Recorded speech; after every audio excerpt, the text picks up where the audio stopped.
বন্ধুরা, চৈত্র মাসের শুক্লপক্ষের নবমী তিথিতে শ্রীরামচন্দ্রের জন্মের পরেই মর্তে অবতরণ হয় তার পরম ভক্ত বজরংবলী। বলা হয় এই দিন বজরংবলীর পুজো করলে ব্যক্তির জীবনের সমস্ত বাধা বিপত্তি দূর হয় এবং নিজের ভক্তদের তিনি সকল মনস্কামনা পূরণ করেন। বজরংবলী শ্রী হনুমানজিকে বলা হয় সংকটমোচন। তার পূজা করলে সমস্ত সংকট থেকে মুক্তি পাওয়া যায়। শাস্ত্র মতে শনি এবং মঙ্গলবার দিন হনুমানজির পূজার জন্য সব থেকে আদর্শ দিন। তবে হনুমানজির পূজার সব থেকে গুরুত্বপূর্ণ দিন হলো হনুমান জয়ন্তীর দিন।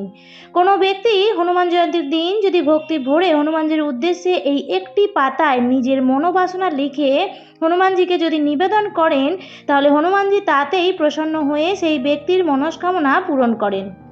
নমস্কার বন্ধুরা, ভক্তিমূলক কথা চ্যানেলে জানাই আপনাদের সকলকে স্বাগত। বন্ধুরা, আশা করছি ঈশ্বরের আশীর্বাদে আপনারা প্রত্যেকেই ভালো আছেন এবং সুস্থ আছেন। সামনেই আসতে চলেছে হনুমান জয়ন্তী, আর হাতে গোনা কয়েকদিন বাকি। এই বিশেষ দিনে কিভাবে আপনারা বাড়িতে সহজ সরল এবং ঘরোয়াভাবে হনুমানজির পূজা করবেন এবং কি সেই পাতা এবং কখন সেই পাতাটি আপনি নিবেদন করবেন, সেই বিষয়ে আজকের এই ভিডিও।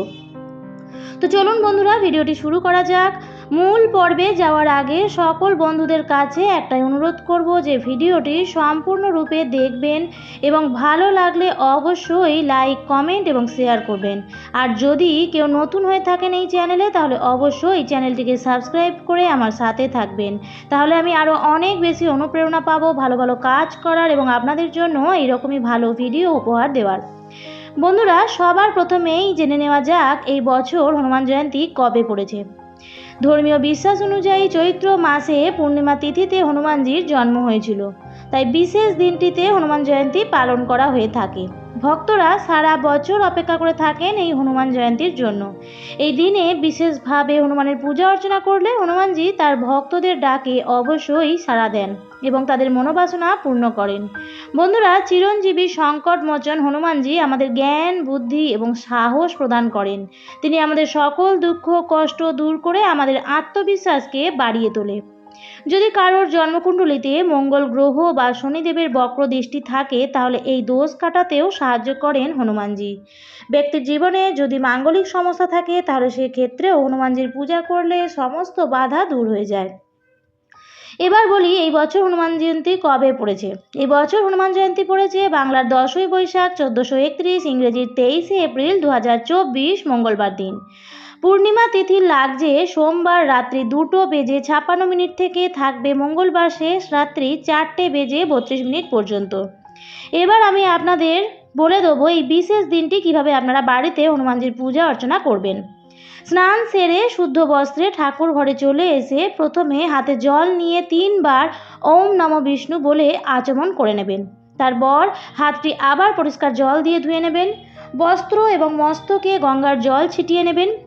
বন্ধুরা, হনুমানজির অত্যন্ত প্রিয় রং লাল, তাই হনুমান জয়ন্তীর দিন নতুন লাল রঙের আসন আনার চেষ্টা করবেন।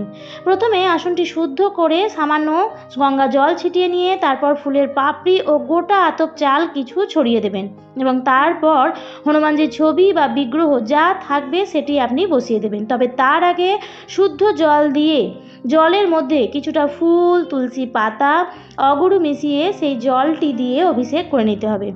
হনুমানজির অত্যন্ত প্রিয় লাল চন্দন, কিন্তু হনুমানজি হচ্ছে প্রভু শ্রীরামের ভক্ত, তাই প্রভু শ্রীরামের পুজোয় অবশ্যই সাদা চন্দন লাগবে, তাই 2 প্রকারেরই চন্দনই লাগবে। বন্ধুরা, হনুমানজির পুজোয় আর একটা জিনিস যেটা লাগে সেটা হলো মেটে সিঁদুর। এই মেটে সিঁদুর হনুমানজির অত্যন্তই প্রিয়। বন্ধুরা, মন্দিরে বা ঘরে যেখানেই হনুমানজির পুজো করা হয় না কেন, হনুমানজিকে আমরা সিঁদুর দিয়ে থাকি। কিন্তু হনুমানজি পুরুষ, অথচ তার ওপর ঘোর ব্রহ্মচারী, তাও হনুমানজির মন্দির বা বাড়ির পুজোয় কেন হনুমানজিকে সিঁদুর অর্পণ করা হয় এই বিষয়ে ছোট্ট করে একটু আলোচনা করে দিই। পুরাণে বলা হয় একদিন সীতাকে সিঁদুর পরতে দেখে হনুমানজি মাতা সীতাকে জিজ্ঞেস করেন তিনি কেন সিঁদুর পরছেন। উত্তরে সীতা হনুমানকে জানিয়েছিলেন ঈশ্বর রামের দীর্ঘায়ুর জন্যই সিঁথিতে সিঁদুর পরেন তিনি। হনুমানজি তখন ভাবেন যদি সিঁদুরই তার ঈশ্বরের দীর্ঘায়ুর চাবিকাঠি হয় তাহলে তিনিও সিঁদুর পরবেন। তাই সীতা মাতার কথা শুনেই নিজের পুরো শরীরেই সিঁদুর মেখে নেন হনুমান। গুরুর প্রতি শিষ্যের এমন ভালোবাসা ও ভক্তির কথা জানতে পেরে শ্রীরামচন্দ্র হনুমানজিকে আশীর্বাদ করেন যে সবাই তাকে সিঁদুর দিয়ে পুজো করবে, আর সেই থেকেই আজও ভগবান হনুমানকে সিঁদুর দান করে পুজো করা হয়। মনে করা হয় সিঁদুর দান করলে ভক্তের সমস্ত ইচ্ছাই পূরণ করা হয়। এরপর থেকেই হনুমান ভক্তরা মনে করেন বীর হনুমানকে সিঁদুর দান করলে তিনি সেই সিঁদুর নিজের গায়ে মাখেন এবং ভক্তের সমস্ত ইচ্ছা পূরণ করে দেন। এরপর থেকেই হনুমানজির পুজোয় সিঁদুর অর্পণ করা শুভ বলে মনে করা হয়, কারণ এতে হনুমানজি প্রসন্ন হন এবং ভক্তের সব ইচ্ছাই পূরণ করেন। এরপর প্রথমেই আপনারা লাল চন্দন দিয়ে তিলক করে নেবেন এবং তারপর মেটে সিঁদুর দিয়ে তিলক করে নিতে হবে। এরপর হনুমানজিকে মালা পরিয়ে দেবেন। এই দিন হনুমানজির পছন্দের গুড় ও ছোলা ভোগ দিতে ভুলবেন না। আর যে 5টি ফল নিবেদন করবেন তার মধ্যে কলা অবশ্যই নিবেদন করবেন। এছাড়াও লাল রঙের ফল যেমন আপেল, বেদানা এগুলিও নিবেদন করতে পারেন। আর মিষ্টির মধ্যে লাড্ডু হনুমানজির অত্যন্ত প্রিয়। এই ভোগগুলো ছাড়া হনুমানজির পুজো কিন্তু হয় না, তাই অবশ্যই হনুমান জয়ন্তীর দিন এই ভোগগুলি দেওয়ার চেষ্টা করবেন এবং অবশ্যই ভোগে তুলসী পাতা নিবেদন করবেন। হনুমানজির বুকে শ্রীরামচন্দ্রের বাস, তাই অবশ্যই হনুমানজির বুকে তুলসী পাতা দেবেন। এবার আপনারা প্রদীপ ধূপকাঠি জ্বালিয়ে আরতি করে নেবেন এবং অবশ্যই হনুমান চালিসা একবার এই দিন পাঠ করে নেবেন।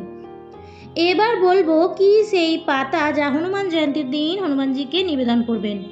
দেখুন বন্ধুরা, হনুমানজি স্বয়ং বলেছেন যদি তার কোনো ভক্ত তাকে মনে প্রাণে স্মরণ করেন তাহলে সেই ভক্তের সমস্ত বাধা বিপত্তি তিনি অবশ্যই দূর করবেন।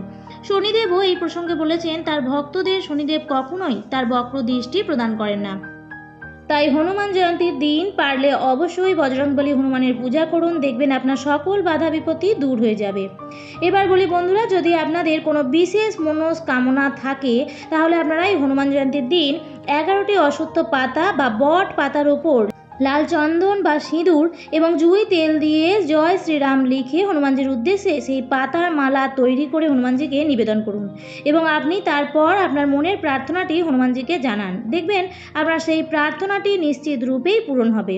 এক্ষেত্রে একটি কথা বলে রাখি, যদি কোনো ব্যক্তি খুবই ঋণগ্রস্ত হয়ে পড়েছেন, হয়তো আপনি ঋণ শোধ করতে চাইছেন কিন্তু পেরে উঠছেন না, তাহলে আপনারা ঋণ মুক্তির জন্য চামেলি তেলের সাথে সিঁদুর মিশিয়ে নিজের বয়সের সমসংখ্যক অশ্বত্থ পাতা নিয়ে তাতে সেই সিঁদুর দিয়ে রাম লিখে বজরংবলীকে অর্পণ করুন। আপনি দেখবেন হনুমানজির কৃপায় খুব শীঘ্রই আপনি ঋণ মুক্ত হবেন। তাছাড়াও চাকরি ও ব্যবসার ক্ষেত্রে যদি উন্নতি করতে চান তাহলে হনুমান জয়ন্তীর দিন 5টি পান পাতা ও 5টি অশ্বত্থ পাতা দিয়ে মালা তৈরি করে বজরংবলীকে নিবেদন করতে পারেন। দেখবেন আপনাদের ব্যবসা এবং চাকরিতে উন্নতি দেখা যাবে। তবে এই মালাটি তৈরি করবেন লাল সুতো দিয়ে। এরপর বলবো বন্ধুরা, হনুমানজির পান অত্যন্ত পছন্দের, পারলে হনুমানজির পুজোয় পান সুপারি নিবেদন করবেন। এছাড়াও মিষ্টি পানের খিলি তৈরি করেও দিতে পারেন। এটি দেওয়ার একটি কারণ আছে। বিশ্বাস করা হয় যে ভগবান রাম যখন রাবণকে বধ করেছিলেন তখন মানুষ পান খেয়ে আনন্দ প্রকাশ করেছিল, তাই পানকে বিজয় এবং সম্মানের প্রতীক হিসেবে বিবেচনা করা হয়। তাই মিষ্টি পানের খিলি তৈরি করে আপনি আপনার হনুমানজিকে নিবেদন করতে পারেন, তবে খেয়াল রাখবেন এই পানের মধ্যে যেন চুন না থাকে। পান কিন্তু অনেক দেবদেবীরই ভীষণ প্রিয়। পানকে বিজয় এবং সম্মানের প্রতীক হিসেবে বিবেচনা করা হয়। এবং বন্ধুরা, হনুমানজির পুজোর সময় যে মন্ত্রটি অবশ্যই উচ্চারণ করতে হয় সেই মন্ত্রটি হলো ওম হনুমতে নমঃ। সম্ভব হলে হনুমান জয়ন্তীর দিন এই মন্ত্রটি 108 বার উচ্চারণ করুন। আর এই দিন হনুমান চালিসা পাঠ বা শ্রবণ করতে একদমই ভুলবেন না। আর এই দিন অবশ্যই যে কোনো মন্দিরে গিয়ে একটি জুঁই তেল বা সর্ষের তেলের প্রদীপ প্রজ্বলন করে আসবেন। আমার আজকের পর্বটি এই পর্যন্তই। আশা করছি বন্ধুরা ভিডিওটি দেখে আপনারা একটু হলেও উপকৃত হয়েছেন। তাই যদি উপকৃত হয়ে থাকেন তাহলে অবশ্যই চ্যানেলটিকে সাবস্ক্রাইব করে আমার সাথে থাকবেন এবং ভিডিওটি ভালো লেগে থাকলে ভিডিওটিতে লাইক শেয়ার করতে ভুলবেন না। দেখা হবে পরবর্তী ভিডিওতে। ভালো থাকবেন, সুস্থ থাকবেন। ধন্যবাদ।